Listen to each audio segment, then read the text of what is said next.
Before I continue with the next journal entry, I thought it might be helpful to the reader to explain a little bit about caving, and about the atmosphere in the cave.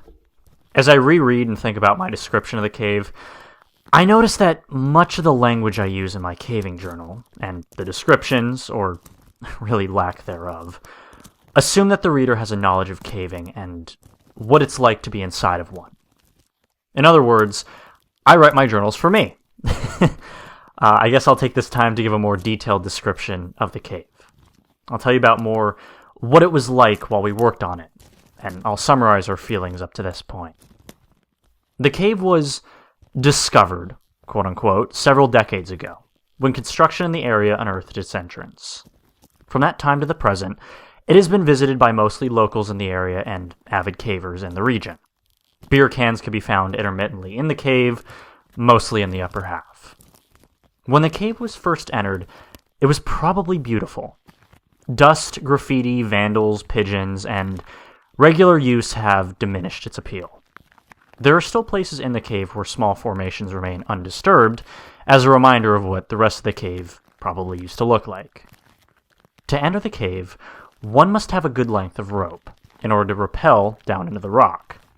A nearby tree serves as a good anchor point, and once the rope is tied to the tree, about 20 feet away from a small cliff, it can be tossed over the edge of the cliff to a small ledge 15 feet below.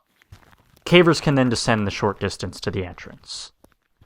Once inside the cave, artificial light must be used. My light source of choice is a battery-operated helmet-mounted light, known as a TAG light, or TAG for short. Safe caving calls for at least 2 sources of backup lighting. For my backup lighting, I have a mini-mag light mounted in my helmet, and another helmet-mounted light in my pack, which I always carry with me. I also have glow sticks that I carry with me. Now, these are not considered good sources of backup light, for some, but they are good to use for taking lunch breaks, and I suppose they could be used to get out of a cave if the other sources fail. After a short climb over large rocks, the caver comes to a large pit. The same rope is used to reach the bottom of the pit, and the drop is only about 50 feet or so, but it's not free hanging. In other words, you can't slide straight down the rope, which is preferable. You have to snake your way around sharp rocks as you descend. The ascent is made more difficult for the same reason. The pit varies in diameter from about 10 feet to 3 or 4 in a few places. The walls are lined with a sharp, white rock called popcorn. Let me correct that. It actually used to be white, but it is now covered with dust and dirt that was kicked down from above by years of caving. The popcorn makes it painful to brush against the side of the pit. Now, my choice of clothing, in this case, is Levi's, t-shirt, gloves, and knee pads.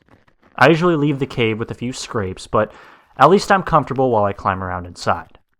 The temperature is stable year-round. It feels cool in the summer and warm in the winter. We have gone in on freezing days, and 10 feet into the cave, it's warm enough that, coats aren't needed. It's a good temperature to work in, as we learned. For this size drop, I usually use a figure-8 descending device. For the climb up, I attach myself to the rope using a Petzl ascender, but I climb up on my own without using the device. It's there mainly as a safety attachment, in case I happen to slip. Other cavers have their own methods of getting down and up, but at the bottom of the drop, the caver gets to do some crawling for a while. There's a small room, about 6 by 6 feet, at the bottom that gives the caver a spot to leave his harness and descending or ascending gear. Since there is no more steep drops, the harness is not needed and will only get in the way. Once the caver gets down to the 6 by 6 room, he can take a break under a ledge while the rest of the party comes down. Then he must drop to his knees to negotiate a 10-foot passage that is only a few feet high. This is where the knee pads definitely come in handy. The floor is covered with soft dirt, intermingled with bits of broken rock from above. A thin layer of dirt does nothing to soften the blow to the hands and knees as the caver works down the crawl space. As a reward, at the end of the crawl, he gets to drop to his belly and scoot under a tight squeeze. Not, really tight. Just something low enough to make the caver scoot along in the dirt. Once the caver gets on the other side of the squeeze, There are a few feet of crawl space. Then the cave opens up enough to stand. For most of the rest of the caver can stand, or at least stoop. The cave splits off into several passages at this point.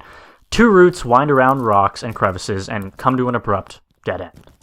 Now, the other 2 lead to small pools of water. Each route is fun to explore. They all lead on for hundreds of feet or so in a gradual downward slope. Most of the time, the caver can walk upright in the passages. Other times, he will have to climb over large boulders or occasionally crawl on hands and knees. Water is a common occurrence in caves. I've been told that one of the local residents was one of the first people in the cave, and that his cousin dove into the pools using scuba gear. He said the cave continued down for a couple hundred feet underwater. What they were hoping for, and what happens frequently, is that the passage comes up somewhere else, with virgin cave passages to explore. Unfortunately, I don't possess the knowledge to give more detail about the types of rocks in the cave. When we were drilling, we would have had some parts that were easier to drill than others. And there were different colors on the rock. Refer to the photos taken in the cave, but unfortunately that's the best I can do to describe the makeup of it. At this point, the cave splits into 4 routes. The 2 passages that dead end are to the immediate left of the caver. Straight ahead and to the right are the passages that lead to pools of water. The entrance to the passage on the right is the largest of the 4. The arched opening rises nearly 10 feet in the air, ending a mere foot below the cave ceiling. As the caver enters the passage, the ceiling gradually lowers until it is about 6 feet high. It continues at this same height for the 40 feet that the passage travels in a continuous direction. This section of cave resembles a hard rock mine. Its arch nearly perfect, and the floor flat and easy to walk on. It's easy to picture rusty mine cars on rail lines, and dust-covered miners with blistered hands gripping dull picks. The pseudo-mine comes to an end, and the caver is once again forced to drop onto hands and knees and get reacquainted with the floor of the cave. This time the crawl, thankfully, lasts only about 20 feet. The floor is sloping gently downward for the first half of the crawl. Then it gets fairly steep and slippery. Able-bodied cavers can still climb carefully down the slippery slope. When I go with B, I carry the end of the rope that we used to get down to this point. I usually need to tie another short length of rope to the first rope to make sure he can use it to reach the bottom. The crawl lasts a few feet beyond the bottom of the slide, and over the next 10 to 12 feet, the caver slowly begins to regain the standing position. After walking a few feet and climbing down a short drop-off, the caver arrives at a small level area, which has a passage leading down immediately to the left. The passage ends 75 feet later at one of the small bodies of water. To the right is a rock wall. Straight ahead is an indentation in the wall, which goes back about 3 feet. On the wall at the rear of the indent is a small hole, about the size of a softball. To get near the hole, the caver has to duck under an overhang and kneel upon the rocks that rise above the floor by a few inches. By the time the caver reaches this point, he is either warm or sweating, and the first thing he notices is the cool breeze blowing out of the hole. It was my recognition of this hole as a potential doorway to unexplored portions of cave that ultimately led to this telling of my experience.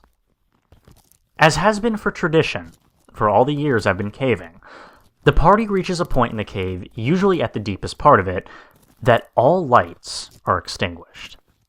Complete blackness fills the eyes, and for a moment, the individual caver strains the eye muscles, focusing in and out with the expectation of catching a crumb of light somewhere in the false night.